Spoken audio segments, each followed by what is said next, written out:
তো বন্ধুরা, ইন্ডিয়া তো অবশেষে ওয়ার্ল্ড কাপ জিতে গেছে। ওয়ার্ল্ড কাপ জিতে যাওয়ার পর ইন্ডিয়ার সাথে যে জিম্বাবুয়ের ট্যুরটা হবে, তো সেই ট্যুরে কোন কোন প্লেয়ার নতুনভাবে ইন্ডিয়া অ্যানাউন্সমেন্ট করলো বা কাকে কাকে এই টিমে রেস্ট দিল মেন টিম থেকে।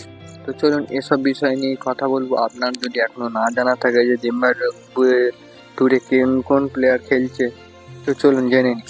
তো বন্ধুরা, জিম্বাবুয়ে ট্যুর পুরো আলাদাভাবে খুলে সাজানো হয়েছে। তাহলে ভাই, ভারতীয় টিমের মেন প্লেয়ার যেগুলো যারা ওয়ার্ল্ড কাপ খেললেও তাদের একজনও নেই।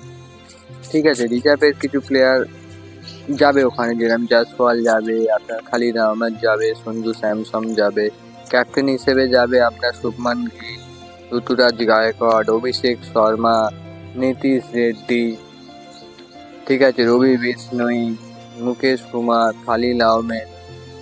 এদেরকে নিয়ে একটা নতুন স্কোয়াড জিম্বাবুয়ে